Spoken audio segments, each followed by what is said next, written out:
திமுகவை மட்டுமே விமர்சனம் செய்துட்டு இருந்த அதிமுக இனிமேல் தாவேகாவையும் விமர்சனம் செய்ய தொடங்கும் என்ற ஒரு அரசியல். இதுக்கு மெயினான காரணம் என்ன? அதாவது அதிமுகவும் தாவேகாவும் கூட்டணி வச்சு தேர்தலில் போட்டிட்டாங்கன்னா திமுக ரொம்ப பேரழிவை சந்திக்கும். ஆனால் இவங்க ரெண்டு பேரும் ஒன்னா சேர்றதுன்றது அத்தைக்கு மீசை முளைத்தால் கதை தான். சாகசங்கள் செய்வதில் அமித்ஷா சாணக்கியர் தான், வல்லவர் தான். ஆனால் இன்னைக்கு தமிழ்நாட்டில் அது சாத்தியமா? விஜய் கிட்ட அது எடுபடுமானா எடுபடாது. நிச்சயமா இந்த சிபிஐ விசாரணையால யார் குடுமையாவது மாற்றத்துக்கு வாய்ப்பு இருக்குதுன்னா அது திமுக புள்ளிகள், கரூர்ல இருக்கிற திமுக புள்ளிகள் தான்.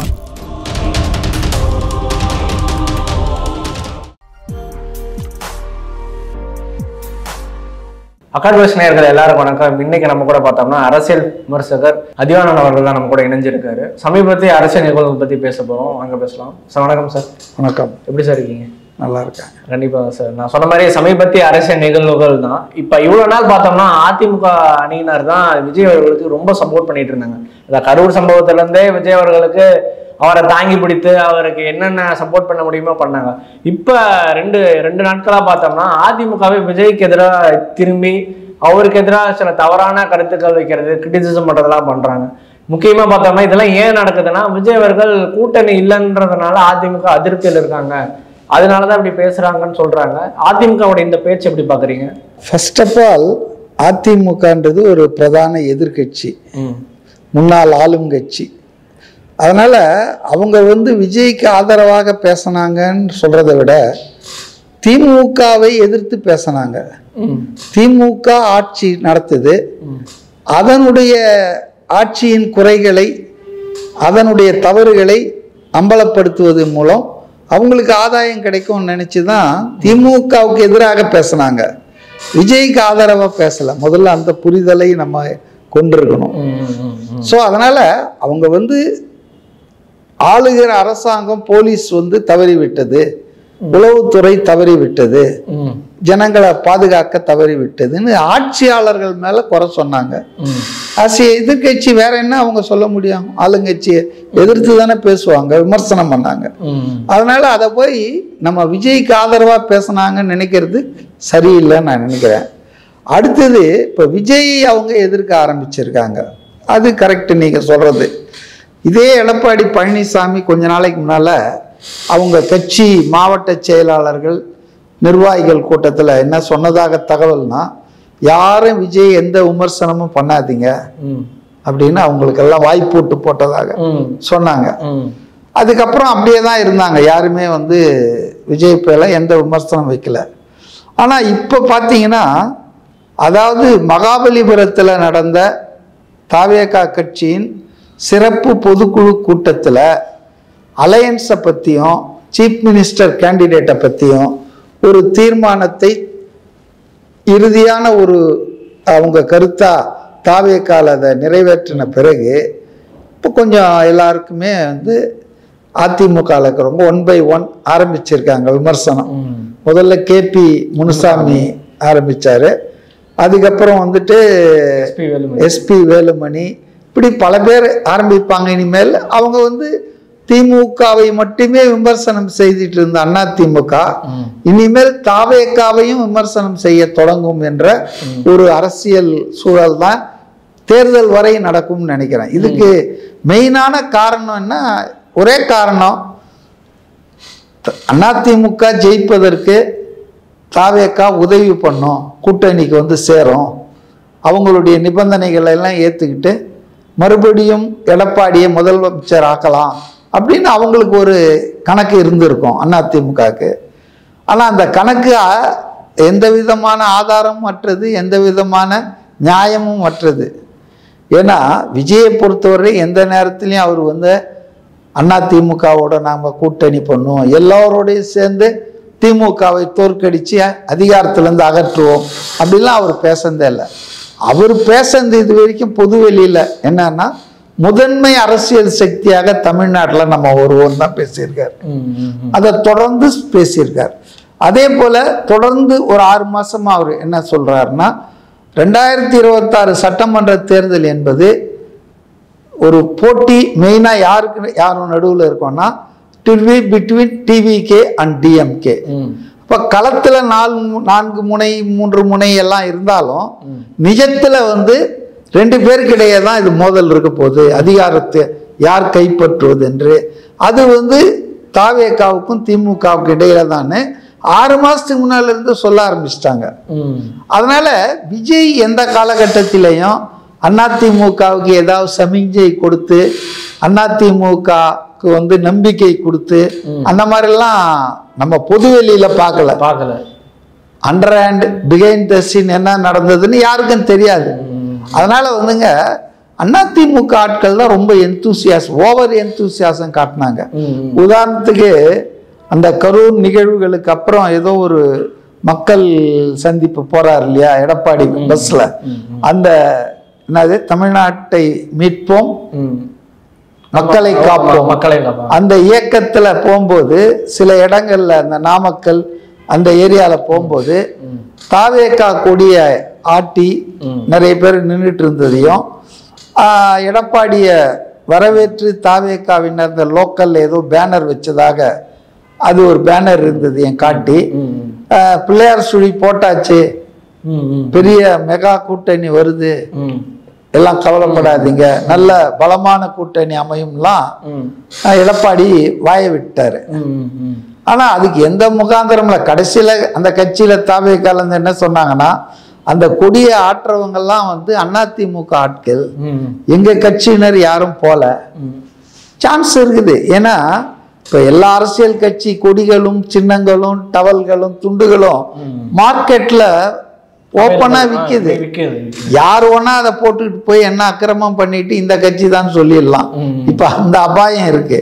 கட்சி மெம்பரா இல்லாதவங்க கூட ஒரு தப்பான அபிப்பிராயத்தை உருவாக்கணும்னா அந்த கட்சி இதை போட்டுக்கிட்டு போய் ஏதாவது பண்ணிட்டு அந்த கட்சி தான் செஞ்சதுன்னு சொல்லி வெளியே பிரச்சாரம் பண்ணலாம்.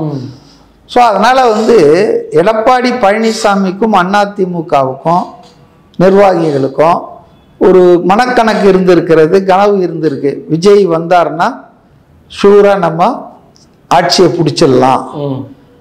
அது உண்மையான உண்மைதான். அதாவது அதிமுகவும் தாவேகாவும் கூட்டணி வச்சு தேர்தலில் போட்டிட்டாங்கன்னா திமுக ரொம்ப பேரழிவை சந்திக்கும், மிகப்பெரிய தோல்வியை அதன் வாழ்நாளிலே சந்திக்காத தோல்வியை சந்திக்கும். அதுல ஒன்றும் சந்தேகம் இல்லை. ஆனால் இவங்க 2 பேரும் ஒன்னா சேர்றதுன்றது அது அநேகமா வந்து அத்தைக்கு மீசை முளைத்தால் கதை தான். புரியுதுங்களா? ஸோ எடப்பாடியை பொறுத்தவரையில அவர் மீண்டும் முதலமைச்சர் ஆகணும், அதிமுக ஆட்சியில அமர்த்தணும் அப்படின்னா general secretary of that party அவர் வந்து அதை ஆசைப்படுறதுல தப்புன்னு நம்ம சொல்ல முடியாது. ஆனா ஆசை இருக்கு தாசில் பண்ண, ஆனா அதிர்ஷ்டம் இருக்கு மாடு மேய்க்கன்ற மாதிரி ஒரு பழமொழின்னு நம்ம நினைக்கிறதெல்லாம் நடந்து விட்டால் இப்போ நமக்கு அதுக்கு சாத்தியக்கூறுகள் என்ன இருக்கான்னு பார்க்கணும். அந்த மாதிரி கொஞ்சம் அனலைஸ் பண்ணி பார்த்தோம்னா தனியாக வந்து அதிமுகவுக்கு இருந்த பலத்தை விட பாஜகவோடு சேர்ந்ததுனால அது பலம் குறைஞ்சிதான் இருக்குது தவிர கூடுன்னு தான் எனக்கு தெரியல. ஏன்னா பாஜக என்பதை தமிழ்நாட்டு மக்கள் அதை இந்த மாநிலத்துக்கு விரோதமான ஒரு கட்சியாகத்தான் பார்க்குறாங்க. அது 1000 படம் காட்டினாலும் அவங்க என்னெல்லாம் விளம்பரம் பண்ணாலும் இங்கே வந்து பாஜக விலை போகாத ஒரு சரக்கு. அது ஒரு இந்து வெறி பிடிச்ச கட்சி, இந்தி மொழியை வந்து மக்கள் மேல திணிக்கிற ஒரு கட்சி, ஜனநாயகத்தை வந்து சீரழிக்கிற ஒரு கட்சி, சர்வாதிகாரமா போற கட்சி, பெரும் பணக்காரர்களுக்கு ஆதரவான கட்சி, அதானி அம்பானிக்கு. சாமானிய மக்களுக்கான கட்சி இல்லை. நிறைய ஊழல் பேர்வடிகள் எல்லாம் கட்சியில சேர்த்து அவங்க கட்சியில சேர்ந்தவனும் உத்தமர்கள்னு முத்திர குத்துற கட்சி அப்படின்னு சொல்லிட்டு பாஜக மேல ஒரு எதிர்ப்பு உணர்வு தமிழ்நாட்டு மக்களுக்கு இயற்கையாவே இருக்குதுங்க. அதுக்கு காரணம் இது பெரியார் மண், இது திராவிட மண், அதெல்லாம் நான் சொல்ல விரும்பல. நம்ம மக்கள் வந்து ஆரம்பத்திலிருந்தே எம்மதமும் சம்மதம்னு மத நல்லிணக்கத்தை தங்கள் வாழ்க்கையில கடைபிடிச்சவங்க. அதுக்கு உதாரணமா நீங்க பார்க்கணும்னா நீங்கள் போய் பாருங்க, நம்ம இந்து மக்கள், அதாவது நான் முஸ்லிம்ஸ், நான் கிறிஸ்டியன்ஸு, நாகூர் தர்காவுக்கு போய் பாருங்க, இருப்பாங்க, அங்க போய் வழிபடுவாங்க. வேளாங்கண்ணி கோயிலுக்கு போய் பாருங்க, நான் ஹிந்துஸ் நிறைய பேர் அங்க இருப்பாங்க. அதனால வந்து நம்ம மக்களை பொறுத்தவரை தமிழ்நாட்டில், வேற மாநிலத்தில் நான் சொல்ல முடியாது, தமிழ்நாட்டை பொறுத்தவரையில் மக்கள் மத நல்லிணக்கத்தை, மனித நேயத்தில் ரொம்ப ஊறி திளைத்தவர்கள்.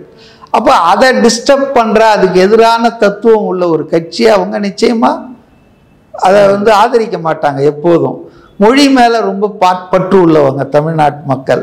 அப்போ இந்தியை கொண்டு வந்து பார்த்தீங்கன்னா, இந்திய எதிர்ப்பு போராட்டம் பல காரணங்களில் ஒரு காரணம் திமுக காங்கிரஸை தோக்கடிச்சு 1967 ஆட்சியை பிடிப்பதற்கு இந்தியை திணிக்கிறாங்க அப்படின்ற ஒரு பலத்த பிரச்சாரம், அதுக்கு எதிரான போராட்டம், அதன் மாணவர்கள் இறங்குனது, இளைஞர்கள் இறங்குனது, இதெல்லாம் தான் அன்றைக்கு முதலமைச்சராக இருந்த பக்தவச்சலத்துக்கு எதிராக திரும்பி பல காரணங்களில் ஒன்று. இன்னொரு காரணம், முக்கிய காரணம் வந்து எம்ஜிஆருடைய சரிஷ்மா, அவருடைய மக்கள் செல்வாக்கு. அது வந்து அவர் சுடப்பட்டவுடன் அதை திமுக வந்து என்கேஷ் பண்ணிட்டாங்க. அவருடைய அந்த போஸ்டரை போட்டு மாவு கட்டோடு அப்படி உட்காந்துட்டு இருப்பாரு, அதை லட்சக்கணக்கில் தமிழ்நாடு பூரா ஒட்டினாங்க. இப்படி பல காரணங்கள் திமுக வந்து ஆட்சியை பிடித்தது. அதுக்கப்புறம் பார்த்தீங்கன்னு சொன்னால் தொடர்ந்து அவங்க மாறி மாறி அதிமுக திமுக இன்று வரையில் ஆட்சி பண்ணிட்டு இருக்காங்க. ஸோ பாஜகவுக்கு ஸ்பேஸ் கிடையாதுங்க. அண்ணாமலை வந்து என்னென்னவோ தலைகீழா நின்று தண்ணி குடிச்சு பார்த்தாரு, முருகன் வேல் யாத்திரைலாம் நடத்தினாங்க, என்னென்னவோ பண்ணாங்க, என் மக்கள் அப்படிலாம் பண்ணாங்க. ஆனா எதுவுமே எடுப்படல. அடிப்படை என்னன்னா, பாஜக என்பது ஒரு நார்த் இந்தியா பேஸ்டு பார்ட்டி. அது வந்து சிறுபான்மையர்களை சித்திரவதை பண்ற ஒரு கட்சின்ற முத்திரை வந்து குத்தி வச்சாச்சு. அதுவும் 2002 குஜராத்தில் நடந்த அந்த இஸ்லாமியர்களுக்கு எதிரான நரவேட்டை இருக்கு இல்லையா, உலக நாடுகளே கண்டிச்சது. அமெரிக்காவெல்லாம் விசாவே கொடுக்க மாட்டேன்ட்டாங்க மோடிக்கு. பிரதமரான பிறகுதான் அவருக்கு அமெரிக்கா விசாவே கிடைச்சது. அதனால பாஜகவோடு அதிமுக சேர்ந்ததால அதுக்கு எந்த பிரயோஜனம் இல்லைங்க. ஒரே பிரயோஜனம் என்னன்னா, அதிமுக முன்னாள் அமைச்சர்கள் பண்ண ஊழல், அதன் சம்பந்தமாக வழக்குகள், சிபிஐ ரெய்டு, இடி ரெய்ட்ஸ்லாம் இல்லாமல் தப்பிச்சுக்கிட்டு இருக்காங்க, அவ்வளோதானே தவிர மற்றபடி அவங்களுக்கு அரசியல் ரீதியாக அது ஒரு செட்பேக் தாங்க.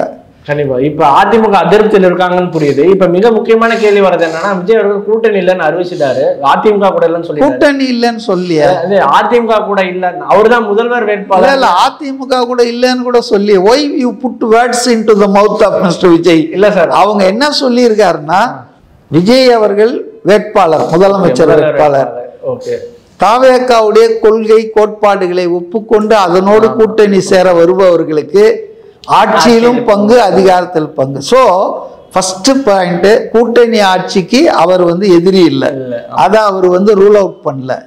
யாரோட கூட்டணின்றத சூசகமா சொல்லியிருக்கார். என்னை முதலமைச்சராக ஏற்றுக்கொண்டு என் கொள்கைகளுக்கு யார ஒத்துக்கிறீங்க ஒத்திசைகிறார்களோ அப்படின்னா என்ன, anti BJP, anti DMK. Okay sir, நான் திரும்ப மாத்தி வேணா சொல்லிடுறேன். அவர் என்ன சொல்லியிருக்காருன்னா, முதல்வர் வேட்பாளர் விஜய் தான் அப்படின்ற மாதிரி அறிவிச்சிருக்காங்க. அவரோட தலைமையில தான் கூட்டணி அமையணும் சொல்லியிருக்காங்க. இப்ப இது மூலமா என்ன ஊர்ஜிதமாகுதுன்னா, எடப்பாடி அவர்களோட இல்லைன்ற மாதிரி தான் நிறைய பேர் சொல்றாங்க. இப்ப நிறைய பேர் சொல்றது இல்லை, அதான உண்மை, அதான் உண்மை, அதுதான் சம்மப்பாகுது. இப்ப இது மூலமா என்ன சொல்றாங்கன்னா, ஆல்ரெடி இந்த கரூர் வழக்கு வந்து சிபிஐ கையில இருக்கு. அமித்ஷா இந்த வாய்ப்பை பயன்படுத்தி விஜய் அவர்களை கம்பல் பண்ணி இன்னொரு 1 மாதத்துக்குள்ள திரும்ப அதிமுக கூட்டணிக்குள்ள கொண்டு வந்துருவாருன்னு ஒரு கருத்து போகுது. அமித்ஷா அப்படி பண்ணுவாரா? அமித்ஷா எப்படி வேணாலும் பண்ணுவார். அமித்ஷாவுடைய கேரக்டரை பத்தி நம்ம சொல்லல. அரசியல் எதிரிகளை பழிவாங்குவது, மத்திய ஏஜென்சிகளை விட்டு ரைட் பண்றது, மிரட்டுவது, அச்சுறுத்துவது, அப்புறம் அவங்கள தன் கட்சிக்குள்ளே இணைத்துக் கொள்வது, கூட்டணிக்குள் வர வைப்பது, இது போல சாகசங்கள் செய்வதில் அமித்ஷா சாணக்கியர் தான், வல்லவர் தான். ஆனால் இன்னைக்கு வந்து தமிழ்நாட்டில் அது சாத்தியமா?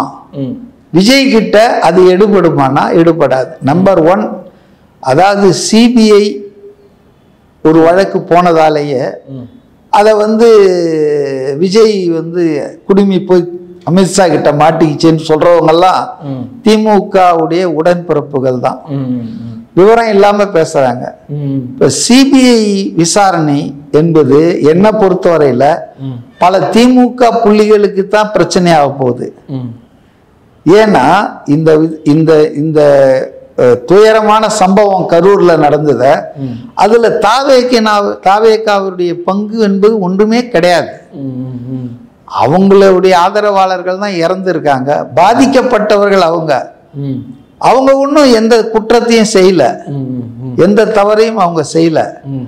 அதனால வந்து சிபிஐ விசாரணை ஒழுங்காக நடக்கும் என்றால் ரெண்டு விஷயம் அங்க வரும். ஒண்ணு, இது வந்து விபத்தா, தற்செயலா நடந்த விபத்தா, இல்ல திட்டமிட்டபடியான சதியா, மக்கள் நெரிசல்ல மாண்டார்கள் என்பது அதுதான் உண்மையா, இல்ல அங்க திட்டமிட்டு நெரிசலை ஏற்படுத்தி கொஞ்சம் பேரை மரணத்தை தழுவ செய்தார்கள் சிலர் உள்நோக்கத்துடன் என்பது உண்மையா, இதெல்லாம் வந்து ஆராய வேண்டியிருக்கு.